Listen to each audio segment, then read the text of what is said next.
بسم الله الرحمن الرحيم waxaan ka hadlayaa maanta xanuunka loo yaqaano gaaska gaasku waa xanuun dad fara badan ay qabaan inta badan waxa weeye dhakhaatiirta ee goobaha caafimaadka ku badan marka way gaasku inuu dhacaa sababta gaasku inuu dhacayo maxay tahay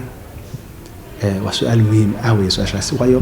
dad fara badan maalintii waxa laga yaabaa intaas oo xaaladood oo gaas ka cabanaya inay ku yimaadaan waxa arkaysaa marka meelaha tagtid islaamiga iyo dadka wayeelka ah oo cabanaya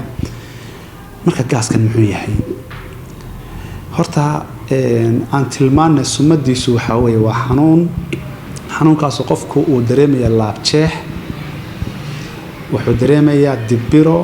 wuxuu dareemayaa deganaanshiyo la'aan dhinaca caloosha ah xanuun buu dareemaa matag buu yeeshaa laakiin gaasku muxuu u dhacaa maxaa keena in gaas dhaco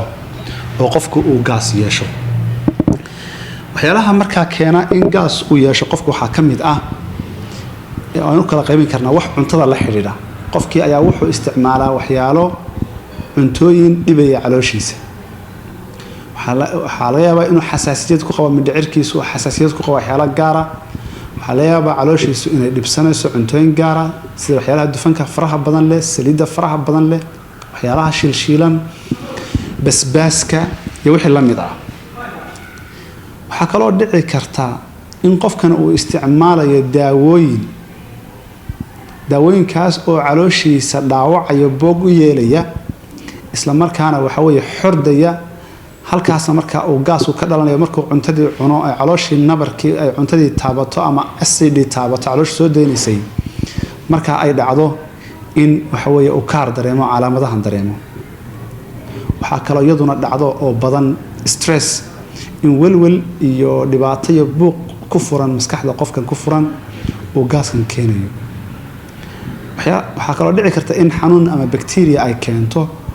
oo qofkii bacteria mindhicirkiisa ku dhacda calooshiisa ku dhacda ay timaado oo keenta markaa in acid fara badan ay soo deyso isla markaana ay dhaawac u geyso dahaarka caloosha iyo mindhicirka intuba way dhacdaa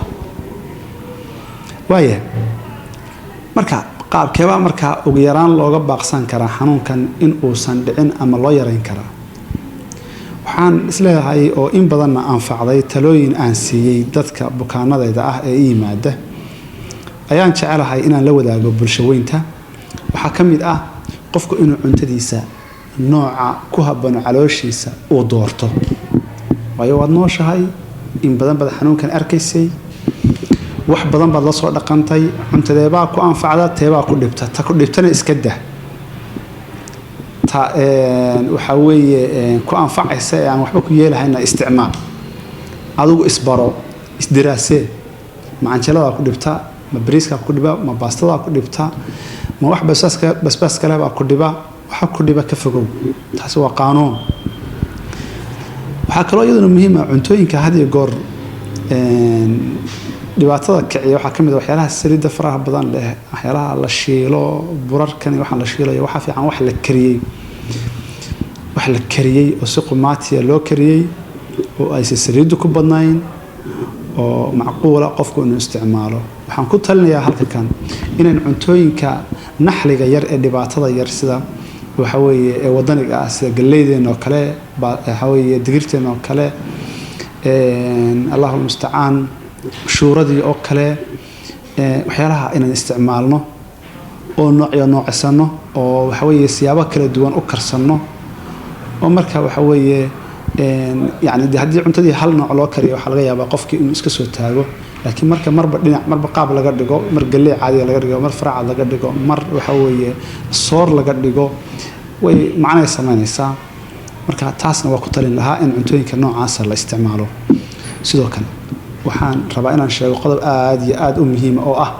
in qofku biyo aad iyo aad u tiro badan uu isticmaalo cuntada ka hor iyo kadib وعلوشيسا uusan u ogolaanin in cuntadani iyadoo sideeda solid ah oo adka ah ay dhex tahay calooshiisa dheefshiidka ayaa ku hagaaga Soomaalidu waxay ku mahmaadaa mahmaah aan maalin maqlay mahmaahdaas waxa weeye macno weyn bay ku leedahay dhinaca waxa weeye caafimaadka wuxuu yiri hilibna biyo laga dhirgaa hadalna gudoon hantina xaas baa laga dhirgaa iyo naag aad yeeratid marka waxa weeye hilibka markaad cuntid waa adke haddaadan biyo fara badan ku cabin waxa dhacaysa calooshii ma dheefshiidayso dheeftiisii ma la baxayso calooshii ka bixi maayo culays fara badan buu ku keenaya laakiin haddaad 2 galaas ama 3 galaas oo biyo ah raacisid waxaad u fududaysay in warshadu ay shiido cuntadan adag ee caloosha dhex taala sida daradeed dad fara badan oo aan u kuur galay biyaha ay cabaan aad bay u yar yihiin taasaana keentay in waxa la yiraahdo gaasku ama dhibaato calooshoodu ay dareento marka biyo fara badan isticmaal waxaan ku talinayaa qofku inuu maantii celceliska u isticmaalo 6 subaxnimo ilaa 6 galabnimo inuu isticmaalo biyo aan ka yarayn 3 litir oo biyo ah 3 litir oo biyo ah waa ilaa 6 sufur ku dhawaad weeyaan 6 sufur oo biyo weeyaan waxyaalaha kale iyaguna muhiim waxa kamid ah dad fara badan oo gaaska ka cabanaya oo la ildaran waxay yeeshaan waxay isticmaaleen daawooyin waliba gabdhaha u badan gabdhaha qaar ba waxay ku dareemaan xanuun xilliga caadada dabeetana daawooyin bay isticmaalaan ay kaarka iskaga baabi'iyaan bishii waxa laga yaabaa 7 ilaa 5 ilaa 7 maalmood in ay waxa weeye caado yeelato gabadhu kaarkaasna uu hayo dabeetana ay isticmaalayso ibuprofen ama wax la mid ah ama Allahu musta'an diclofenac ama isticmaalayso daawooyin fara badan oo caloosha nabar u yeelay yaqaan marka bil walba marka 5 maalmood isticmaasho marka dambe nabar bay ku sameeyaan si daradeed ba gabdhaha waxa ku badan xanuunka gaaska waayo mensiska ama xilliga dhiigga ay daawooyin kaarjibiyaal fara badan isticmaalaan oo aan loo baahnayn si daradeed daawooyinka caloosha waxyeela iyadana waa in laga fogaado maantana fariinteena caafimaadka aan ugu talagalnay intaas ku soo gabagabeynaa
Bye.